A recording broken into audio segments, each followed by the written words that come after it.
acusados y después ir al órgano jurisdiccional. Cuando este juicio comienza, todos los acusados ya eran culpables como consecuencia de una campaña realizada y la instalación de la persona de cada uno como culpable. Todavía no se analizó si existen elementos, si hemos llegado a probar la responsabilidad y la reprochabilidad penal de cualquiera de los acusados.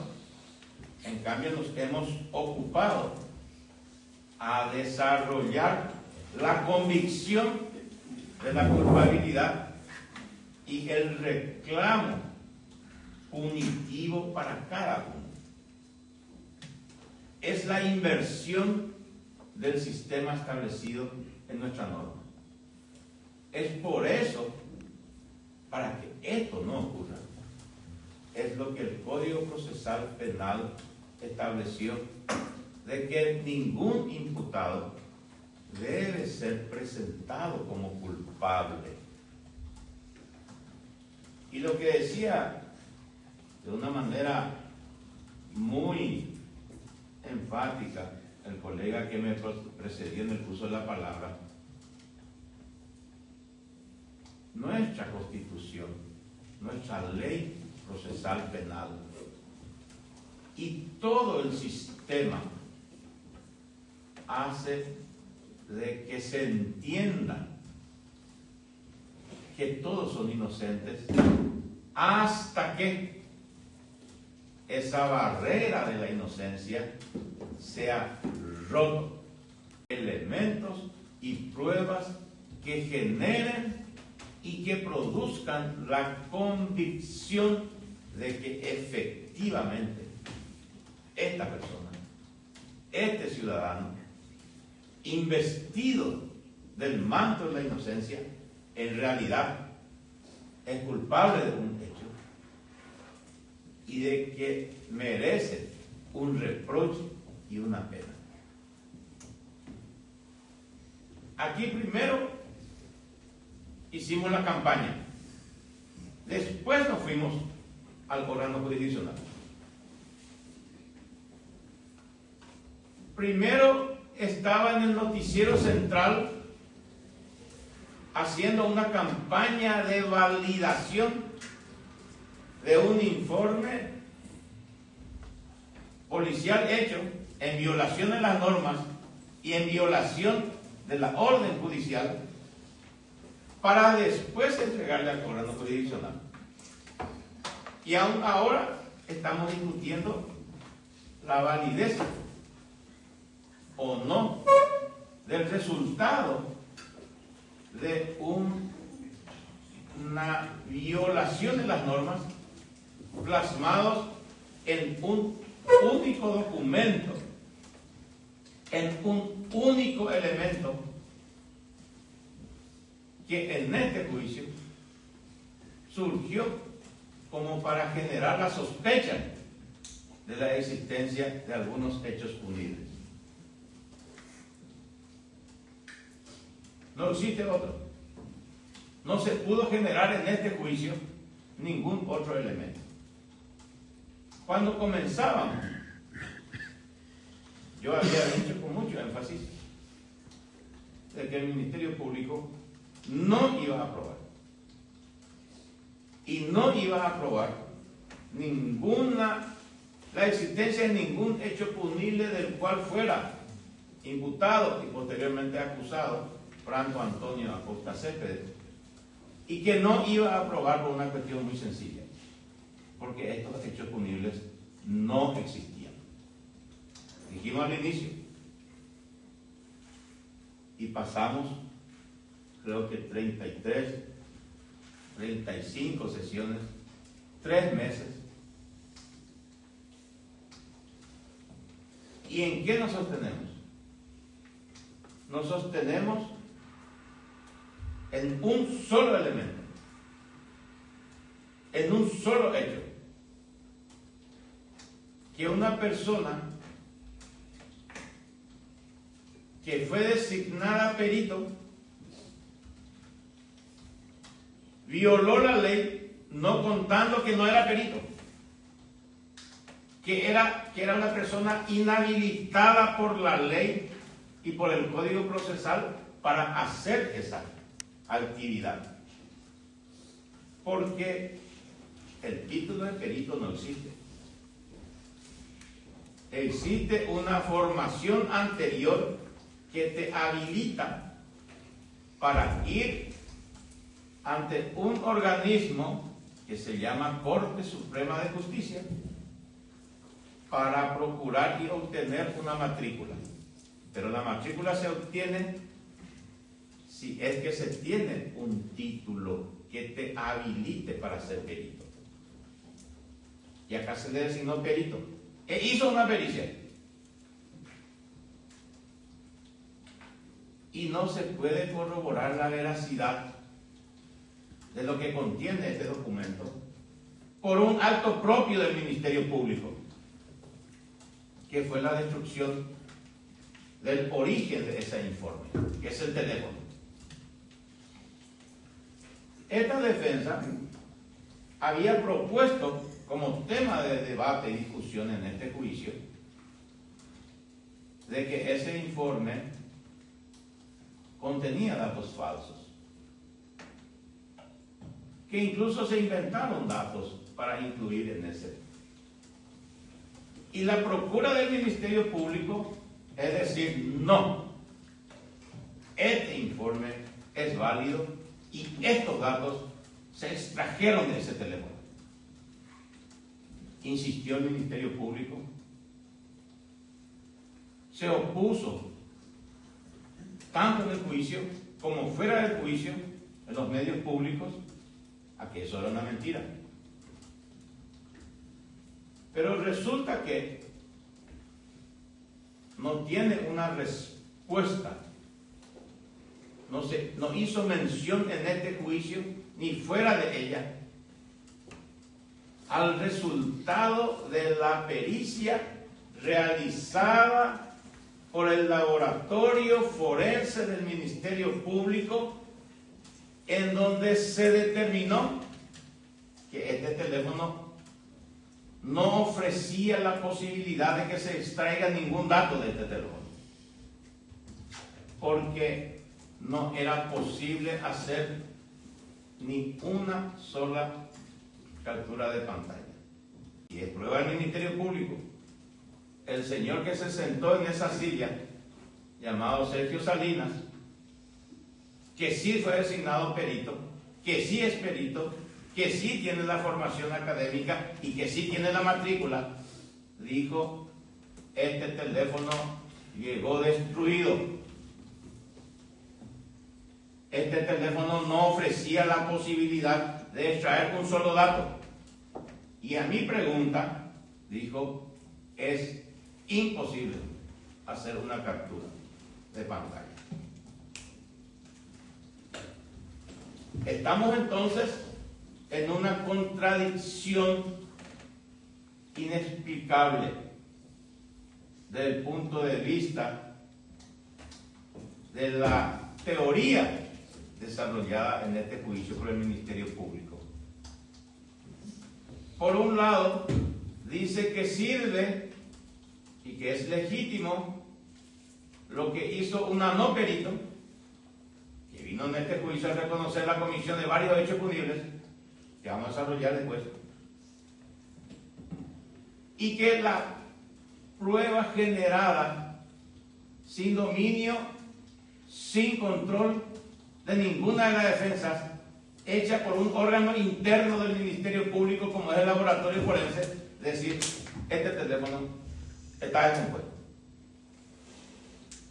Hay una fotografía del primer informe del teléfono, en donde se puede notar claramente que el teléfono no estaba descompuesto, o por lo menos no estaba quebrado. No sabemos internamente cómo estaba.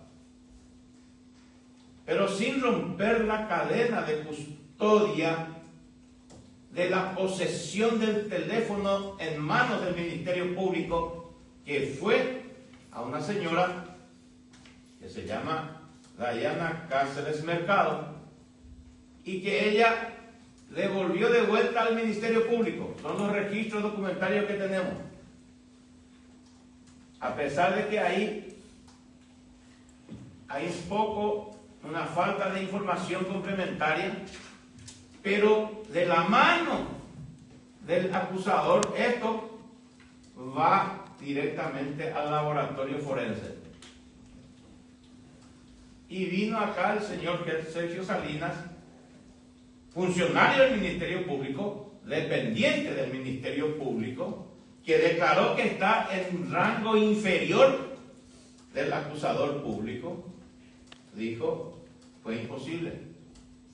Y ante esta situación yo comuniqué y se ha contratado a un experto para arreglar el teléfono y que podamos extraer los datos.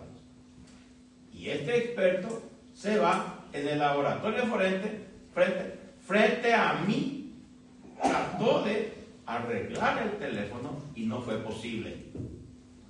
Y hace su informe documentado. Entonces, tenemos lo siguiente. Y utilizando el ejemplo del Ministerio Público con relación a los vídeos exhibidos de otro juicio, el señor Franco dice, y defendiendo a sus colegas, por supuesto, dice, o todo esto es falso, o todo esto es verdad. Si es verdad lo que dice el perito técnico con formación académica, que el teléfono no ofrecía la posibilidad de extraer datos, o si es verdad que lo que dice Dayana Cáceres Mercado, que no tiene formación académica, que no es perito, y de acuerdo a sus jefes, tiene el último rango inferior dentro de la institución policial. Si sostenemos la tesis del Ministerio Público de que Dayana Cáceres tiene mayor experticia, mayor capacidad que todo el laboratorio forense del Ministerio Público, y de que ella es capaz de extraer estos datos, entonces tenemos que el acusador público descompuso el teléfono, le metió un martillazo, quebró todo el teléfono, le enchufó a un voltaje superior a lo que puede aguantar el teléfono, lo quemó el teléfono y destruyó absolutamente todo lo que había dentro. Tenemos que tomar una decisión. Si lo que dice el Ministerio Público, que Dayana Cáceres pudo haber hecho lo que era imposible para todo el laboratorio forense y para otro técnico contratado especialmente para eso, o si el Ministerio Público dolosamente cometió el más grave hecho punible que puede hacerse en un juicio, que es anular todas las pruebas. ¿Y qué interés podía tener? ¿Qué interés podía tener si es que ahí existían elementos de convicción para demostrar la culpabilidad y la reprochabilidad de cada uno? Entonces es porque eso no existía. Porque hemos visto que en ese informe, y aquí reconoció Dayana Cáceres, aquí reconoció de viva voz frente a todos, de que ella manipuló, que ella recortó. Y vino otro señor, su comisario David Delgado, director de investigaciones de este caso, que se incorporó el día 2, dijo: no hicimos la secuencia, sino que construimos la historia de acuerdo a nuestra hipótesis. Y hemos visto aquí de que a una pregunta del día 22 se contestó un mes antes. Pero dice, no, lo pegamos.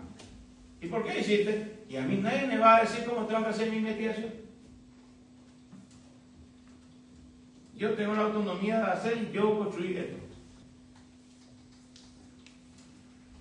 Diana Cáceres dijo que manipuló todo.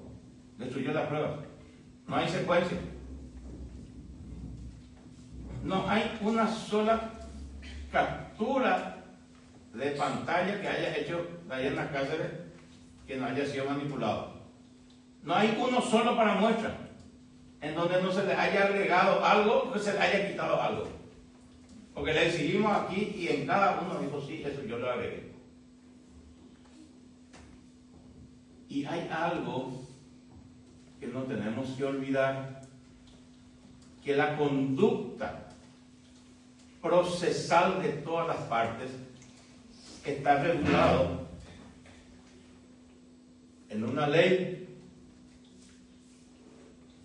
Y en este Código Procesal Penal, muy a pesar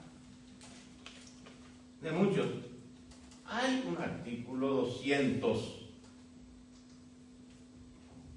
que dice cómo se tiene que hacer esto, y esto se transcribe en la resolución que vamos a recibir de aquí a poco. Y solo el juez, los informes se le tienen que entregar exclusivamente al juez.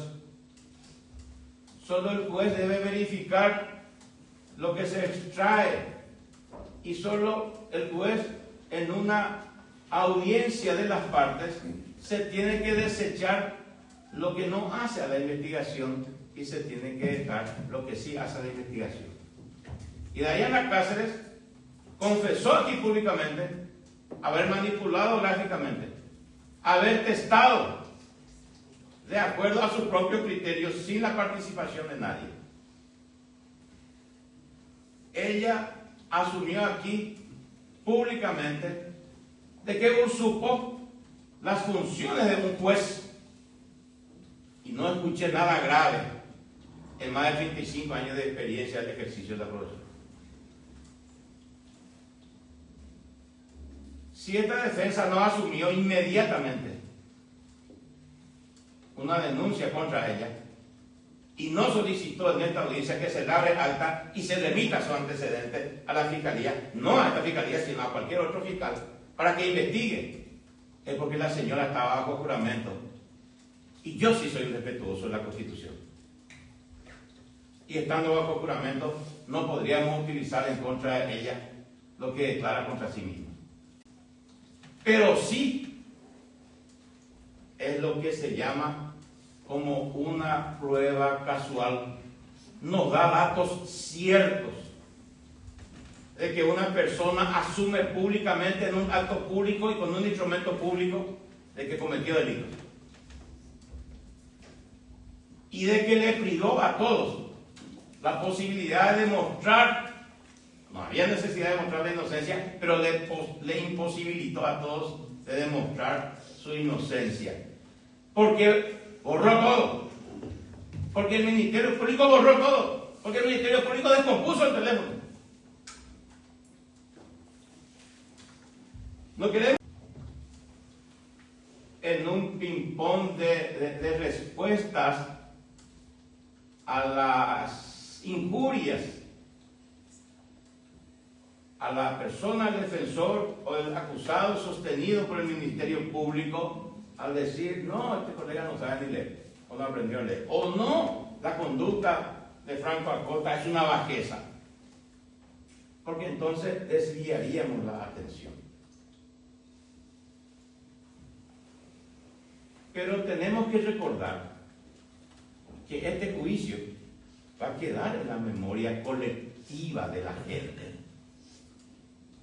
En mis aulas, los alumnos ya preguntan, ¿qué es lo que está pasando en este juicio?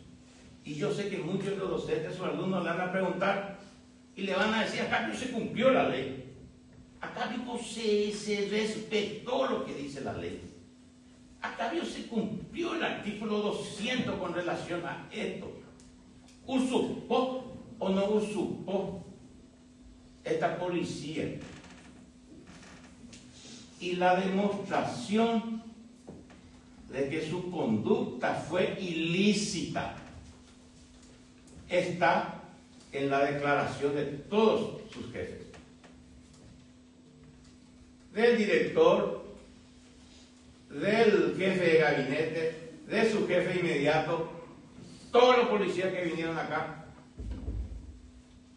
se extrajeron del problema.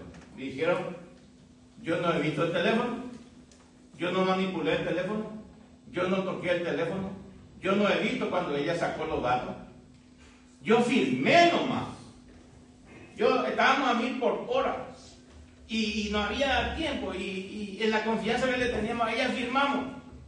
Y el señor jefe de gabinete estaba en un procedimiento en Caraguazú y vine urgente porque el director no estaba y yo vine a firmar. Y el director, y yo firmé nomás también. Pero acá está tu firma, vos, no, está nomás. Pero, ¿y por qué firmaste? Y porque yo tenía que firmar, si yo no firmaba no se iba. Y no leí, no leí. Y no verificaste si esa captura de pantalla es real o no. No verifiqué. Y el teléfono, yo ni he visto el teléfono. Pero vos no sacaste, Delgado. Vos no. ¿Y dónde sacaste los datos? Y me entregaron. ¿Y quién te entregó? Y no sé. ¿Se acordaban los minutos, los segundos de todo? No hay cuál. Tuvo una memoria extraordinaria selectiva. Pero en el contrainterrogatorio finalmente dijo, ella me dijo. Y Diana, y ella es civil, no es policía. Y no me acuerdo de sus apellidos. Y el otro, que era el técnico, el traer todos los datos, y el analista, dijo, el fiscal no entregó. El fiscal no entregó. Lo que no recuerdo es si nos entregó en formato papel o si nos entregó digitalmente. Entonces tenemos dos actores que pudieron haber generado eso. El informe de Delgado. O se basó en un informe hecho única, exclusiva y exclusivamente por Diana Cáceres, o en un informe generado por el propio Ministerio Público que le da, incluíme esto en tu informe y tráeme esto, y del otro se toma el cuidado, dice informe confidencial, cuando era minte. ¿Y por qué? Y porque era para él nomás, no, era para otra cosa. Y fue el fiscal. Entonces, hay una decisión que se tiene que tomar con relación a la real validez de esto. Porque a pesar de ser un patiaré, a pesar de ser un simple papel, tenemos una ley madre que se llama Constitución Nacional. Y esta Constitución Nacional artículo 17, en el proceso penal, y esto es uno, o en cualquier otro del cual pudiera derivar pena o sanción, toda persona tiene derecho a que no se le opongan pruebas obtenidas o actuaciones producidas en violación de las normas jurídicas. Y la pregunta es, ¿se violaron las normas jurídicas con la actividad realizada por Diana Cáceres Mercado? Se violó cuando en su informe hace referencia a una resolución del 375 donde se le designa a un innominado perito del laboratorio forense y viene a decir, yo no soy funcionario del laboratorio forense. Yo actué en base a la resolución 377 y el 13 y cumplí estrictamente. Yo hice, eso no, la ley de resolución. Bueno, yo soy perito. No soy perito. ¿Usted es designado perito? Sí, me he designado perito, pero yo no soy. ¿Y tenemos relación? No tengo. Y por supuesto no va a tener matrícula. ¿Y con quién hiciste? Yo solo no. ¿Y tu jefe? No, nadie controló. ¿Y yo, señor juez? ¿Y vos manipulaste? Sí, manipulé. ¿Y vos recortaste? Sí, recorté. ¿Y vos cambiaste? Sí, cambié. ¿Y qué pasó con el teléfono? ¿Y vos abriste? ¿Estaba lacrado? Sí, estaba lacrado. ¿Y vos? Sí, yo abrí. ¿Y cuándo? ¿Cuándo recibí? ¿Cuándo recibe? 2 horas antes de que sea designada perito.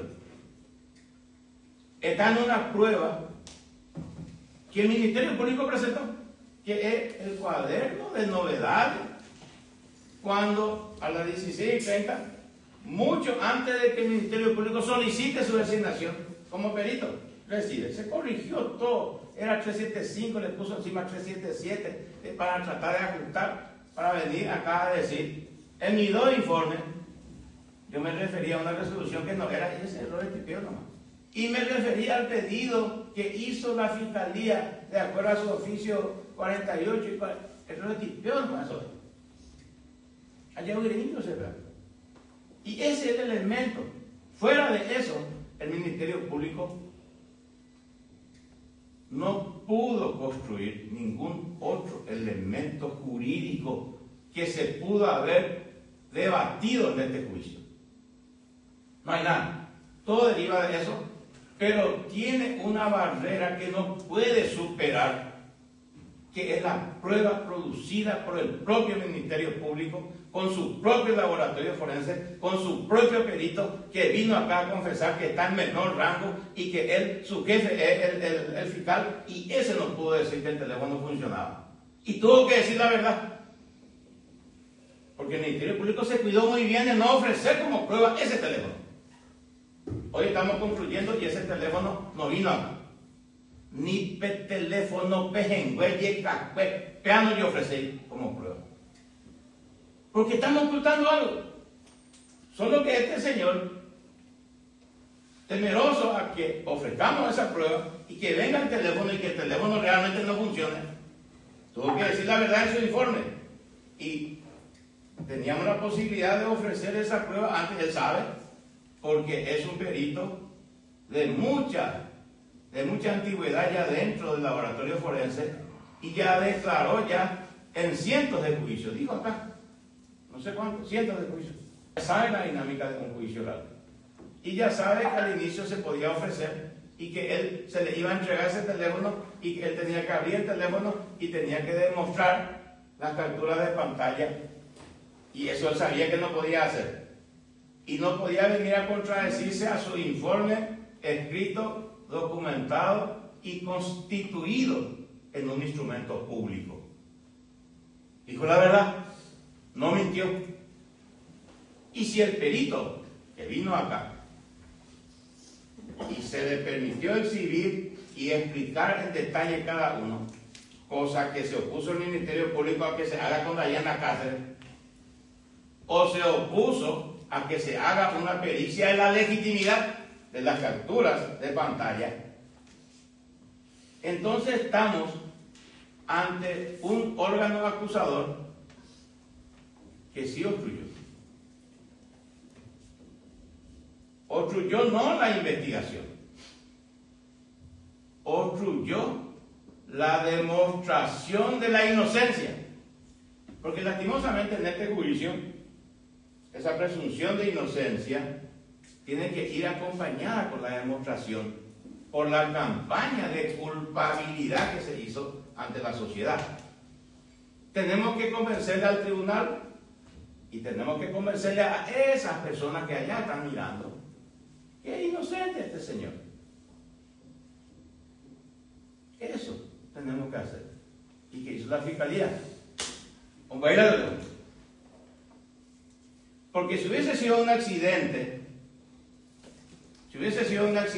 eso, tendríamos aquí un acta que a alguien se le cayó el teléfono, que a alguien quiso revisar de vuelta y se olvidó y el cargador fue directo al 220 y no a los 12 volts, una cosa así, que es el teléfono, o caíse el Windows. No, no hay. Se metió en el sobre, se lacró de vuelta, se mandó al laboratorio forense Y tenemos el resultado. Yo no hubiese aceptado esa prueba si es que Franco Antonio Acosta ponía el perito y el perito de Franco, que yo entré para la audiencia preliminar, me decía, ahí la teléfono no necatui, no le iba a creer. Pero no tengo por qué dudar de una institución como el Laboratorio Forense del Ministerio Público, que me consta en cientos de juicios orales han ido y han hecho lo correcto. Lo que no sé si es lo correcto lo que se hizo con el informe de Dayana Cáceres. Y es lo que el Tribunal, de acuerdo a la sana crítica, tiene que definir. Y el Tribunal lo que tiene que definir es si es cierto lo que Dayana Cáceres Mercado dice y que todos los policías se destruyeron en complicarse con ella. Entonces, en la sentencia que se dicte en este juicio, se tiene que remitir los antecedentes al Ministerio Público para ser procesado Sergio Salinas por producción de documentos auténticos de contenido falso, que es su informe pericial, y por testimonio falso porque vino a mentir acá en este juicio. Si vale lo de Dayana, preso Sergio Salinas. Si vale lo de Dayana, que saquemos del presupuesto nacional el Laboratorio Forense del Ministerio Público, porque viene a producir documentos falsos y a mentir en un juicio sus órganos investigativos y científicos.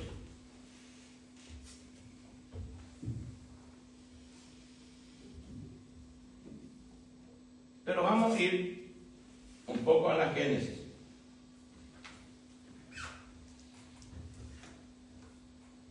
Cuando se pretendía acusar a Franco Antonio, y decía yo, él no tiene que estar en este juicio, el Ministerio Público solicitó y se le concedió un plazo. Se puso en este juicio. Y llegado el plazo para acusar, presenta un escrito por el cual pide que se le dé un plazo ordinario dentro del plazo legal. Y el actuario saca una resolución y dice: suspéndase el plazo. Y el Ministerio Público, en este juicio, sin rubor, dijo: vale lo que dice el actuario. Por supuesto que sí. Y la querella dice: no, tenemos jurisprudencia, que cuando el fiscal pide, ya es. El solo pedido del fiscal ya suspende el plazo. El solo pedido del fiscal ya hace a que la resolución sea positiva del juez. El juez tiene que hacer lo que dice el fiscal. Y el solo pedido del fiscal ya suspende el plazo. El pedido del fiscal importa la resolución positiva del juez. Y eso es cierto.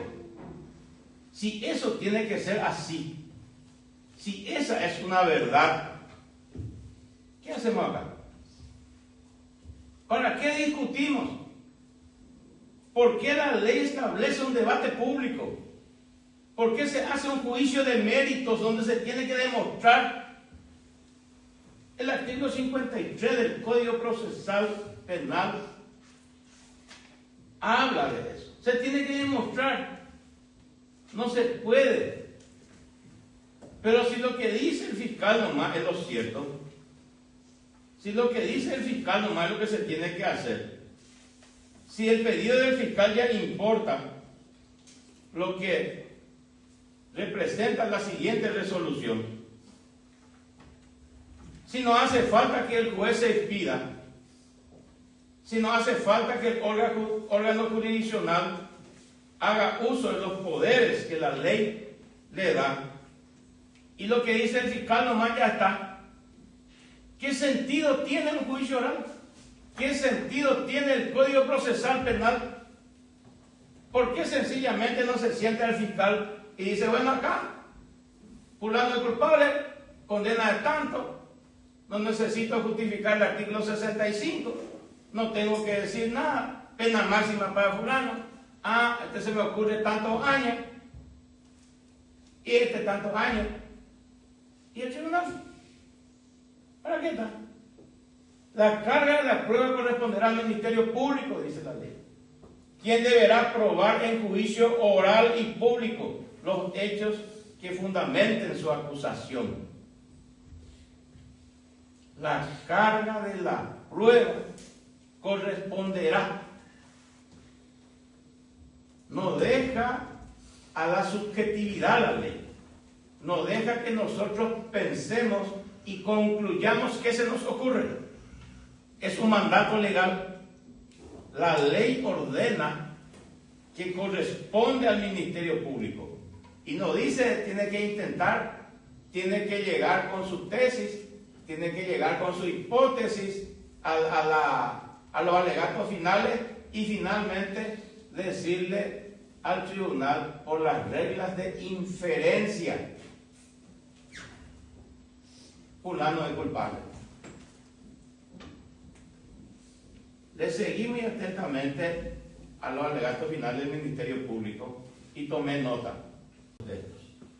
Vamos a analizar un poco lo que dice la ley con relación a los hechos punibles que el Ministerio Público le acusa a Franco Antonio Acosta. En primer lugar, vamos a ver cómo se calificó en el auto de apertura a juicio. Dice Franco Antonio Acosta Céspedes, le identifica, frustración, y hay un título que dice tentativa, pero se califica en los hechos previstos y penados por el artículo 292, inciso primero, que dice que es una frustración, artículo 109, que es el aborto, inciso primero y segundo, en concordancia con el artículo 29, inciso primero. El inciso 109 es aborto y el 29 es autoría. Esa es la calificación que se hizo en la audiencia preliminar. Mucho más allá en qué consistió la acusación. El juez concluyó de esta manera. Vamos al siguiente. ¿Y cómo ordena el juez que se eleve a juicio oral? Ordenar la apertura del juicio oral y público de enjuiciamiento en base a los artículos 292, inciso primero, artículo 109, inciso primero y segundo, en concordancia con el 29. Franco Antonio Acosta. Lo que se abrió el procedimiento para este juicio oral es en base a esto que dice el juez. Y yo reclamo que sirvan las resoluciones judiciales por encima de la expresión de intención que tiene el acusado. Y el tema del aborto no formó parte del debate y la discusión en este juicio.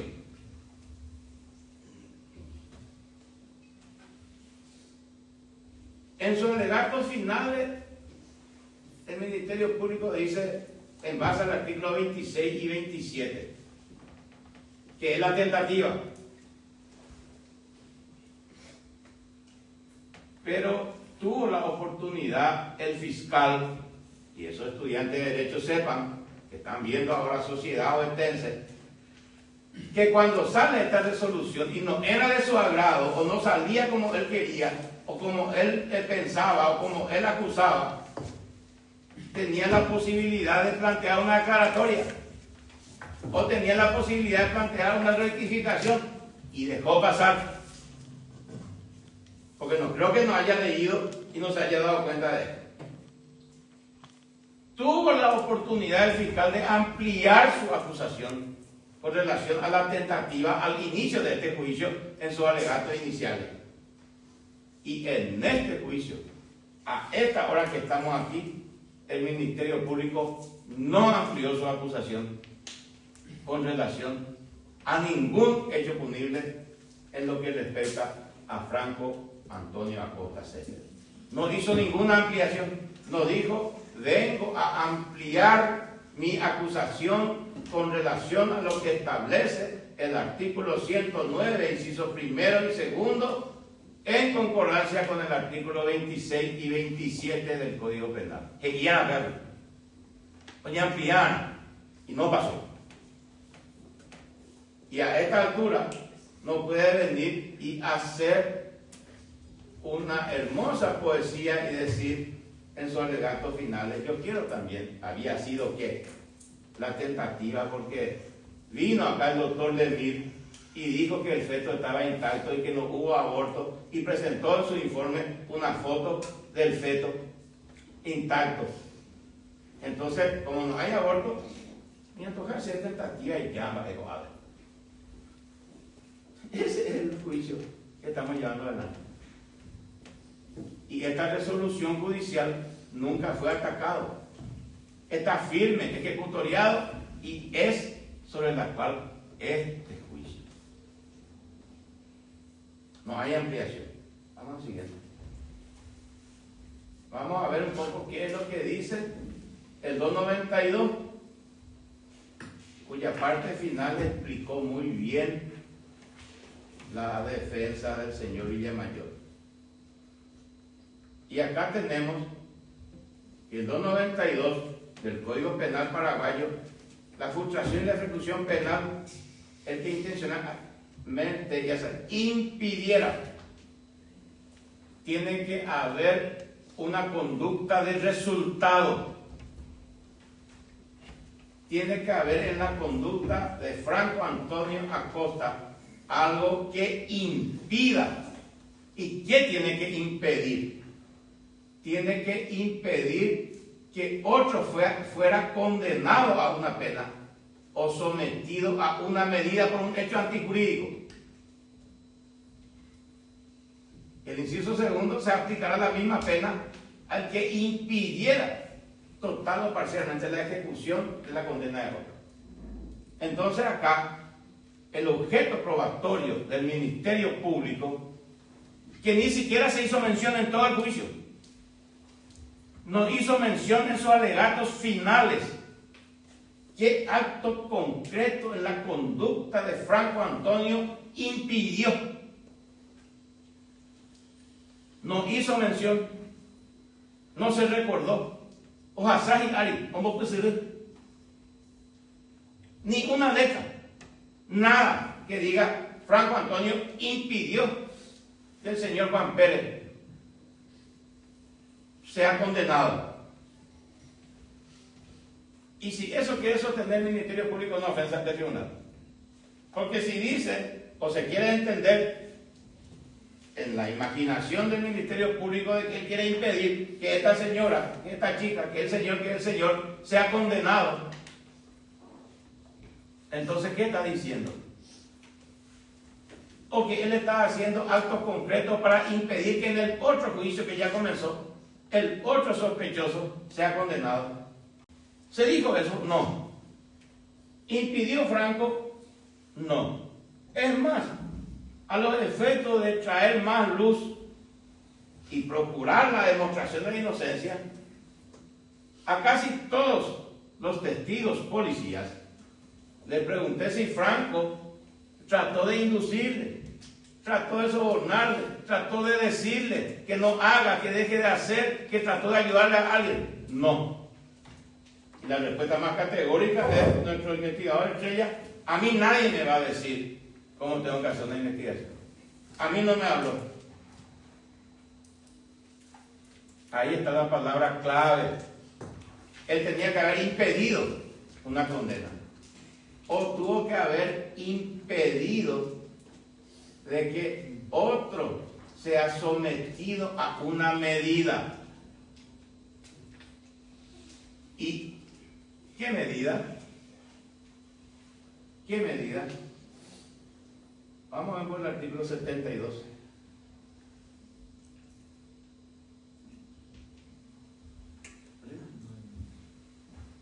Artículo 72 del Código.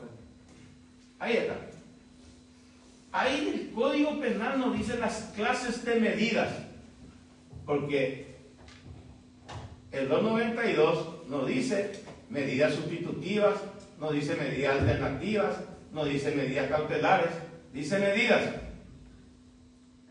Y el Código Penal nos quita de todas dudas y define en el artículo 72 las clases de medidas. Las medidas pueden ser privativas de libertad o no, y serán de vigilancia, de mejoramiento o de seguridad. El Ministerio Público no es que tenía que venir a decir una poesía, tenía que venir a demostrar de que Franco Antonio Acosta impidió de que alguien sea sometido a una medida que importe la privación de libertad. ¿Y de quién impidió? El señor está preso todavía, el otro muchacho está preso, la señora estuvo preso, salió no sé en cuánto tiempo, él estuvo preso, la chica está presa. Creo que acá, el señor que estuvo preso, todos los acusados que estaban sentados acá, estuvieron en la cárcel. ¿Y de quién se impidió? Hay otro más que no está en este juicio, porque Franco Antonio Acosta impidió que se le imponga una medida restrictiva de libertad. No hay. Quizá la partera que se ocultó su nombre, pero eso lo hizo la fiscalía, no Franco. Quizás las personas que interactuaron con María Fernanda y me acusaron de no saber leer, porque no se hizo el georreferenciado de la ubicación del teléfono de María Fernanda, porque no se estudió el recorrido del GPS del teléfono de María Fernanda para saber por dónde estuvo. No es para investigar a ella, para saber con quiénes estuvo y con quiénes interactuó. No le vamos a investigar a María Fernanda, ella necesita justicia. Ella necesita justicia. Nosotros necesitamos beber, no de la cicuta, del líquido sagrado de la justicia. Pero hoy no sabemos por dónde anduvo el teléfono iPhone de María Fernanda, porque no se pidió el trazado del GPS en los últimos 30 días para saber en dónde estuvo. Y por ese GPS podemos saber hasta cuántos segundos se quedó en qué lugar. Y apoyo. No se produjo en este juicio el informe del cruce de llamadas de María Fernanda. Y habló Cañiba. Porque ahí podíamos saber con quiénes habló. El señor Leonardo vino acá y dijo, me llamó una mujer que yo creo que es la partera, y después apagó su teléfono pero yo informé el número de teléfono. ¿Quién pidió un informe si es el número de teléfono? Que el padre de la víctima, que necesita una respuesta, que necesita saber la verdad, que necesita saber quién hizo el pinzazo en el útero de su hija. Él necesita saber. Yo necesito, la sociedad necesita saber. Y si pedíamos el cruce de llamada, podíamos saber con quién estuvo hablando. Cuando llega voy. 9 veces recurrió a la regla de inferencia. 9 veces citó la regla de inferencia.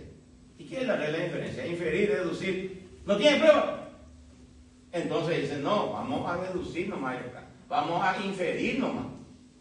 Y porque yo infiero, culpable. Porque yo infiero tantos años. Como si fuese que está en una mesa de naipes, repartió los años de cárcel para cada uno. Sin decir por qué. Sin desarrollar, y en el caso específico de Franco, ni una sola letra de lo que establece el artículo 65 de las bases de la medición de la pena.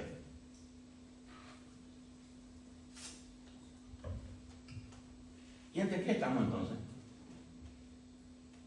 Destruir la vida de las personas es broma.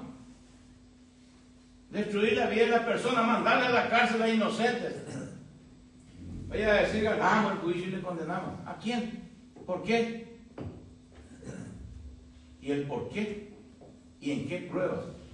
¿Qué es la prueba que viene a generar la convicción de que el hecho punible existe y de que existe un nexo inquebrantable entre el hecho punible y la conducta de una persona y quién es esa persona?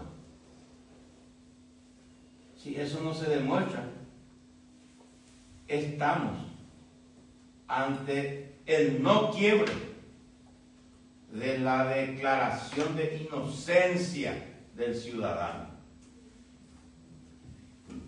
Porque si seguimos empujando en este sentido, ahora la acusación nomás ya va a valer por sí mismo.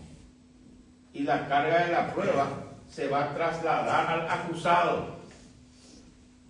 Y ahora ya no se va a tener que demostrar la culpabilidad, ni la reprochabilidad, ni nada. Cada uno va a tener que correr detrás y demostrar su inocencia. Esa es la mayor perversidad que se puede plantear en un juicio.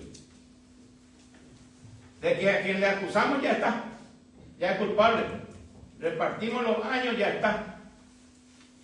Y tenemos que ahora ver si demuestra su inocencia. Si no demostró su inocencia, culpable. Eso es lo que se plantea en este juicio. Vamos un poco al foro. Pero la defensa es el loco que todavía no aprendió a leer. ¿Qué datos hubiese tenido si teníamos solamente el georreferencial de María Fernanda? ¿Sabe qué datos iban a tener? Íbamos a tener en qué lugar ella estuvo, en qué lugar ella, porque para hacer ese procedimiento que vino el doctor Lemir acá a decir que esto es una intervención invasiva, donde se tiene que pinzar a la hora 9, tirar y poner en línea recta el útero con el conducto para que se pueda introducir el medicamento o perejil, dijo. Habrán escuchado ustedes cuando hizo esa comparación. Eso tuvo que haber participado una anestesista. Tuvo que haber participado una persona que tiene la suficiente experticia. Y él dijo, puede ser un ginecólogo, puede ser un médico, puede ser un licenciado o licenciada en enfermería, un licenciado o licenciada en obstetricia, o aunque sea una partera, sea, pero hoy cuajana, doña Juan. Porque yo estoy seguro acá, y vamos a ir a la experiencia como citaba el doctor Bataglia del propio tribunal. Si a cualquiera de ustedes, miembros del tribunal, se le dijera, bueno, necesitamos acá que vos agarre una tijera erina. En mi vida, es la primera vez que escuché, tuve que entrar en ChatGPT para saber de qué se trata esa tijera. Le dice, agarrar una pinza erina, introducir en el conducto vaginal de una mujer y pinzar a la hora 9 para poder estirar esto y hacer que el conducto quede en línea recta con el útero para poder introducir una pastilla que nunca se introdujo. Porque eso dijo Lemir, también por ese del Ministerio Público. ¿Quién es capaz de hacer eso? El tribunal se tiene que medir por sí mismo. Serio y catuta pea ayapo. No. Porque yo intenté buscar este dato en Google, en ChatGPT, en todo. Traté de buscar a ver si había videos tutoriales en Facebook. Y no hay. Entonces, ¿cómo voy a aprender a hacer eso? ¿Cómo alguien se arriesgaría a hacer sin saber? ¿Pero qué pasó? Nosotros sabemos que pinzar tiene que estar anestesiado y tiene que consumir medicamentos para evitar la infección. Y acá la doctora, que es mujer, no tiene que decirme que coincide conmigo, pero en su fuero interior va a estar sabiendo que es así.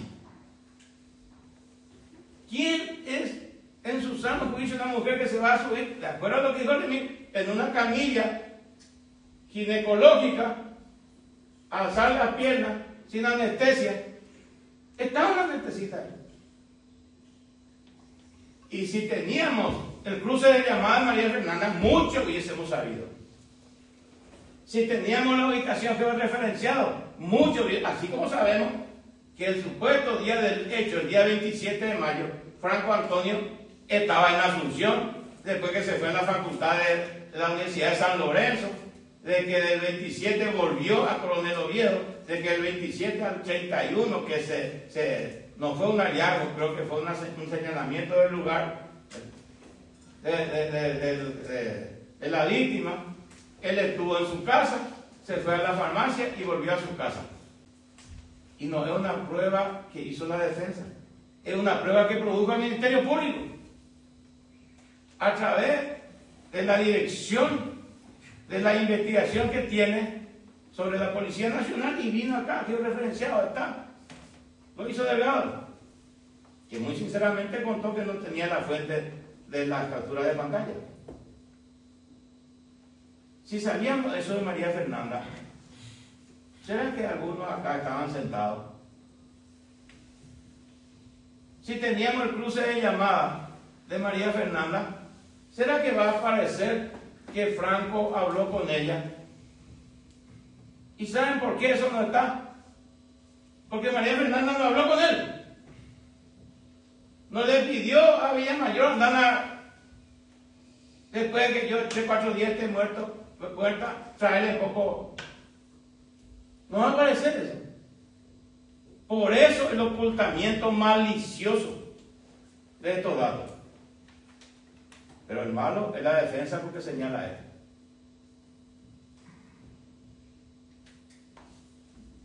El que actúa con bajeza es mi defendido.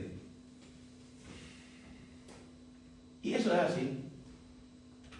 Si teníamos el mapa del GPS del recorrido hasta por las calles, por qué dirección se fue María Fernanda, porque es un iPhone, se puede tener. Podíamos saber en dónde estuvo 1 hora, dónde estuvo 2 horas, cuándo estuvo en el colegio, todo. Y el Ministerio Público y el Tribunal sabe que hasta se puede pedir el informe y se tiene el sistema para saber qué teléfonos estaban cerca de ese teléfono.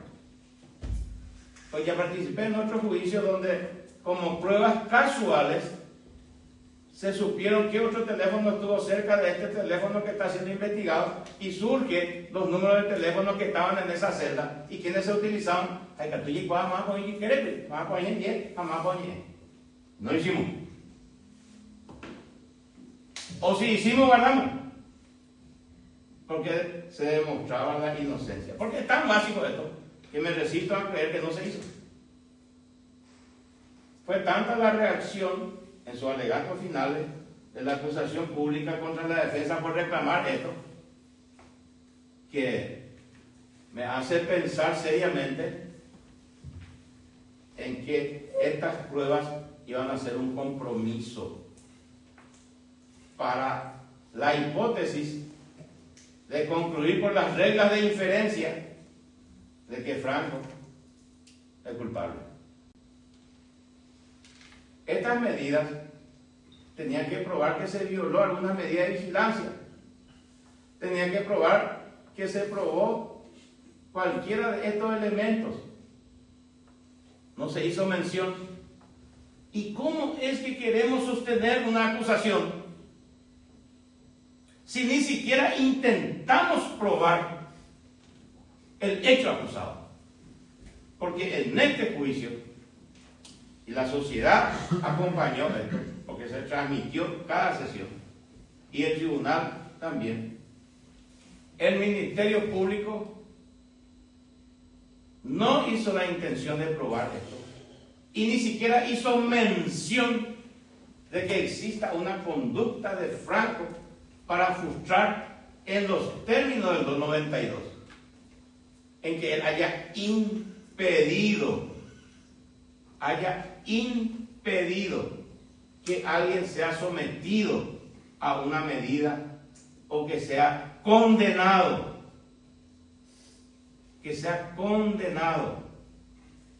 Estamos en este juicio, y si el Ministerio Público dice de que Franco puede impedirle a este tribunal que le condene a cualquiera de los acusados, o que le puede impedir al otro tribunal del otro juicio que se hace ya paralelamente a este juicio, impedir que sea condenado el otro acusado.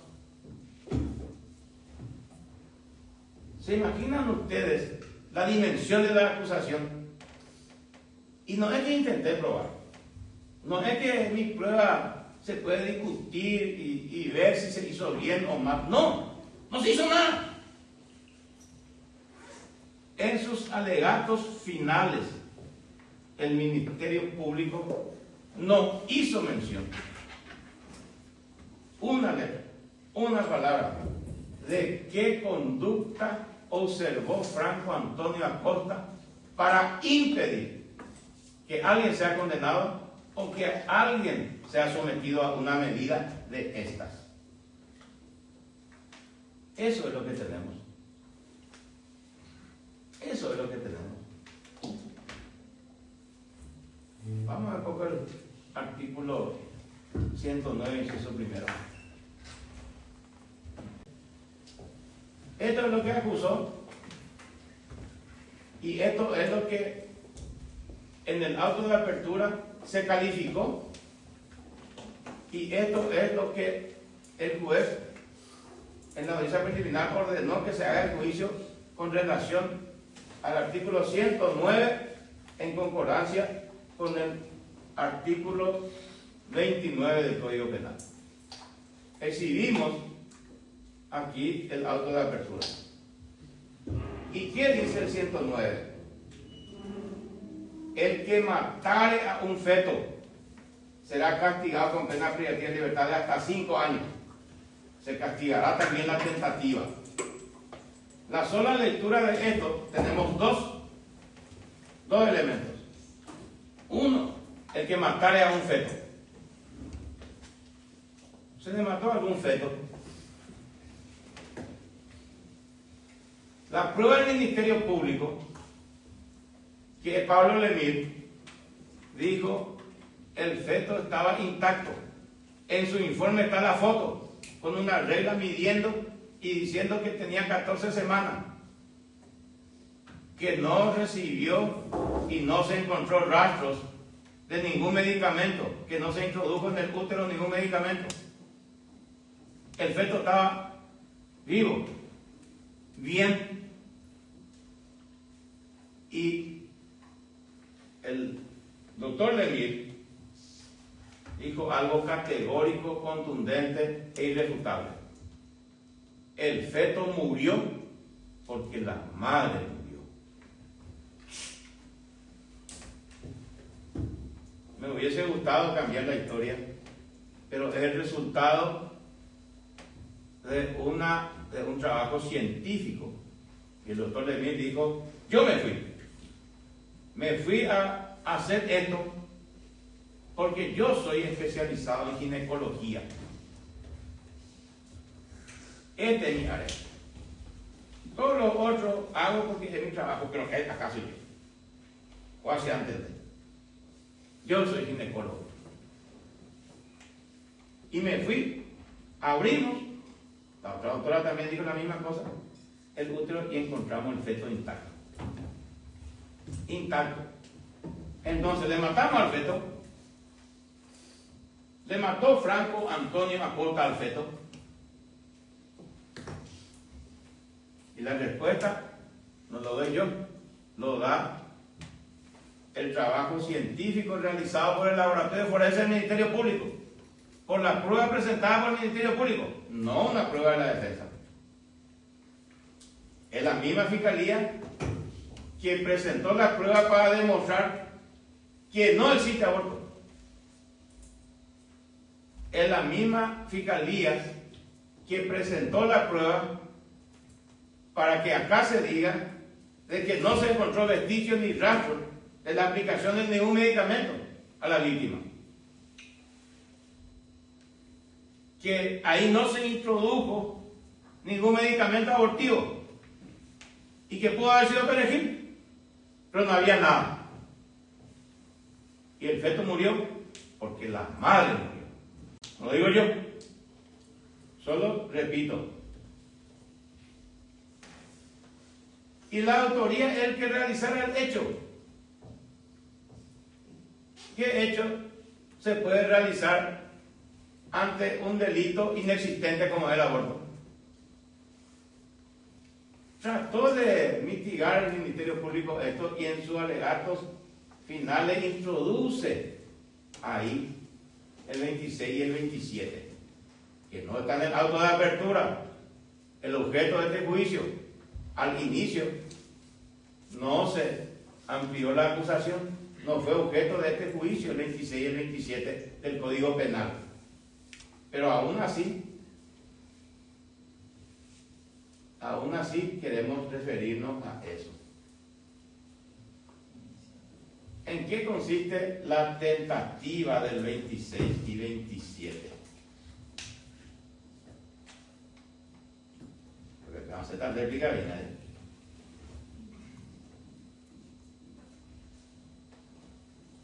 Algo que constituyen indicio de la tentativa. Hay tentativa cuando el autor ejecutara la decisión de realizar un hecho punible, tomara en cuenta su representación, que son inmediatamente anteriores al fin de la ejecución de la acción descrita en el tipo penal. Para que Franco Acosta sea responsable de la tentativa de aborto, tendría que ser él el de la pinza herina, porque ese es el hecho inmediatamente anterior al fin perseguido, que es el aborto. Lo dijo Lemire.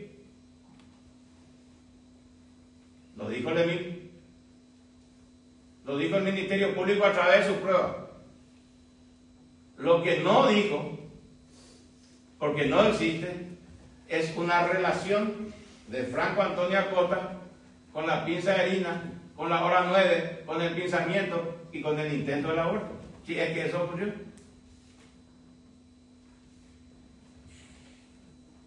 Eso no dijo. ¿Y por qué no dijo? Porque no existe. Porque no se intentó probar, porque no se puede probar lo inexistente. No se puede probar lo inexistente. Tendríamos que ver un poco también el otro punto que el Ministerio Público introduce en su alegato inicial. En su alegato inicial, el Ministerio Público solicitó al tribunal la advertencia del artículo 400. Esta es la copia alta que accedimos. En cuanto a la calificación propuesta de forma primaria, artículo 109, inciso primero, inciso segundo, 26, 27, 31, introduce acá y dice: de conformidad al artículo 400, se recomienda la advertencia al acusado y a su defensa a los efectos de que tengan presente lo previsto en el artículo 207 del Código Penal. Si acá vale de que la sola petición del Ministerio Público ya importa la resolución del tribunal y que no hace falta que el tribunal se despida, no hace falta que el tribunal resuelva, no hace falta que el tribunal hable, sino que vale lo que pide el fiscal, y que eso ya causa un estado jurisdiccional, que ya importa la expresión de voluntad en forma de resolución de un tribunal de sentencia, y que solo pedir ya está hecho. Entonces, acá lo que pidió es que se advierta. Y en su alegato final, él asume que porque pidió, el tribunal ya consintió. Pero el artículo 400 del Código Procesal Penal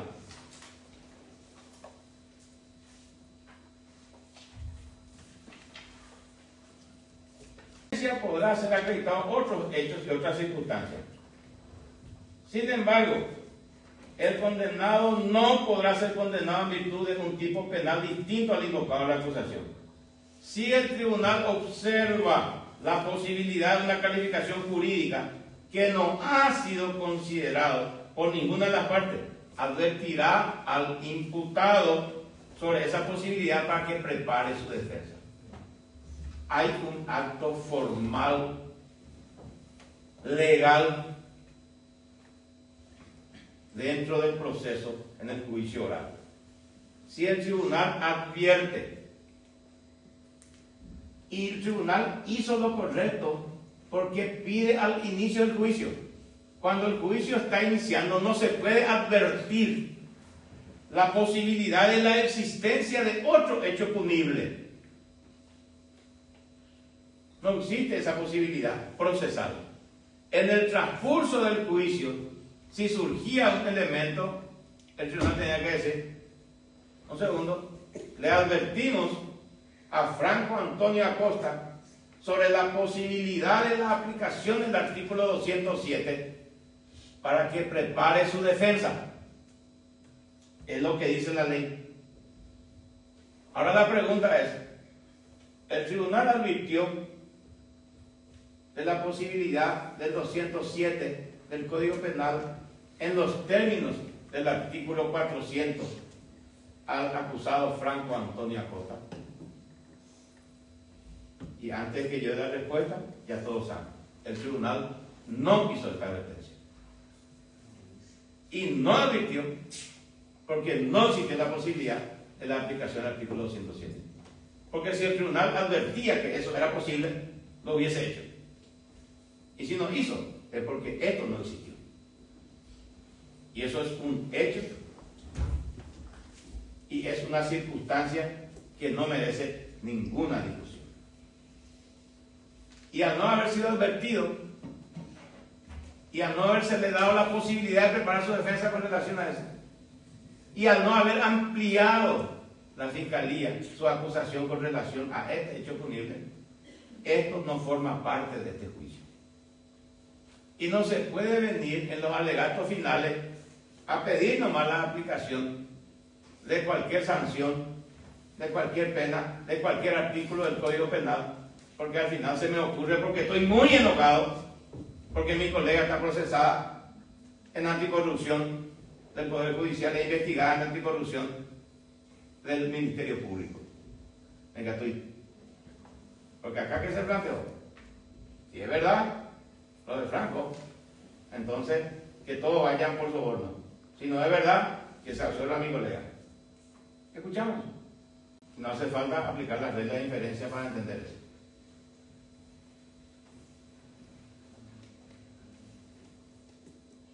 Al no tener existencia jurídica la posibilidad de la aplicación del artículo 207 del Código Penal, y repito, porque pidió la advertencia, no amplió su acusación, porque no se hizo la advertencia, entonces esto es inaplicable.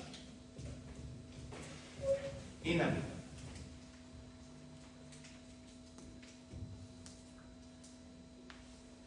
Ahí también nos dio el dato, si vamos a ver un poco al artículo 400. Este nos da un dato interesante.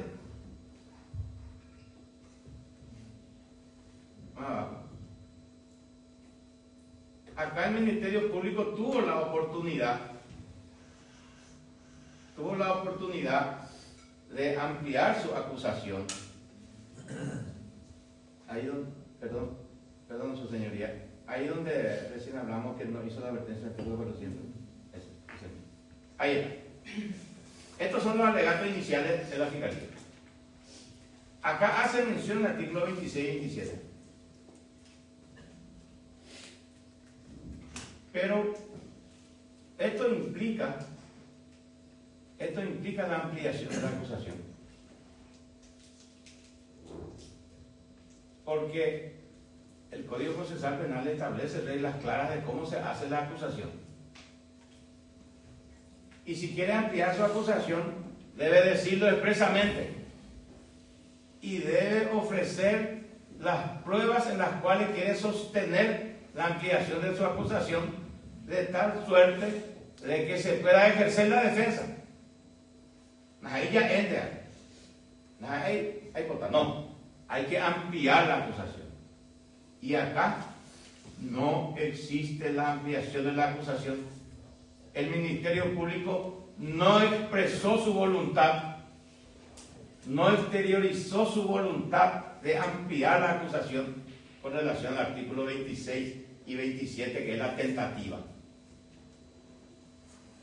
Y no fue objeto de debate esto, porque no hubo una ampliación y no hubo una advertencia del tribunal también en los términos del artículo 26 y 27. En este juicio no hubo ninguna advertencia del artículo 400 con relación a nadie. La sola mención no hace a la ampliación de una acusación. La regla de la acusación es de que se tiene que ofrecer todas las pruebas y poner a disposición de las partes, entre ellos la defensa. Entonces, al no importar esto una ampliación de la acusación, solo hay que hacer mención a ella para que no se genere una confusión con relación a lo que plantea el Ministerio Público en sus alegatos finales.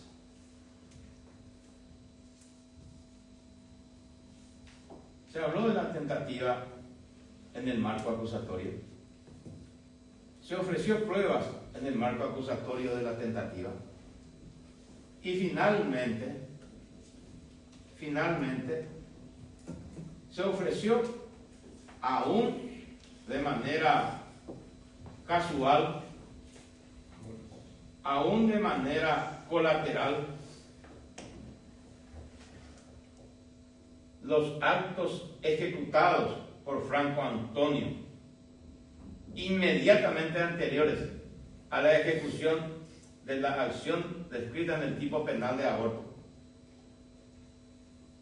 Aunque sea se dejó la más mínima sospecha de que Franco Antonio Acota es el de la pinza de Dina. Cuando allanamos la farmacia, encontramos la camilla ginecológica. ¿Existe eso? Le pregunté a cada uno de los que estuvo en la farmacia, ¿qué más encontraron? Aunque sea si se parece a toda la farmacia. Se encontró la pinza en la farmacia, en la casa, en el coche. Algo se dijo en este juicio de que él es el que hizo la tentativa, si es que existió, del aborto, que sea inmediatamente anterior al hecho punible descrito en el tipo penal. Hace referencia al 109, inciso primero del Código Penal. No existe. No hay. Y no hay por una cuestión extraordinariamente resaltante. No hay porque no existe esa prueba. Por eso el Ministerio Público no hace mención a eso. Por eso trata de mimetizar en un discurso, pero no hace lo que en esencia importa el alegato. No hace falta dar una clase de lo que es el alegato, pero todos sabemos que el alegato es el acto por el cual se habla de los méritos de la prueba y qué es lo que prueba esta prueba. ¿Qué es lo que prueba esta prueba?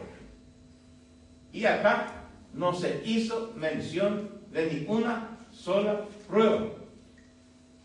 Como para que diga, acá hubo tentativa, que hay un acto ejecutado por Franco Antonio Acota que son inmediatamente anteriores al aborto. No existe. Por eso, el Ministerio Público no hizo mención a eso. ¿Qué es lo que dice la Fiscalía en sus alegatos finales.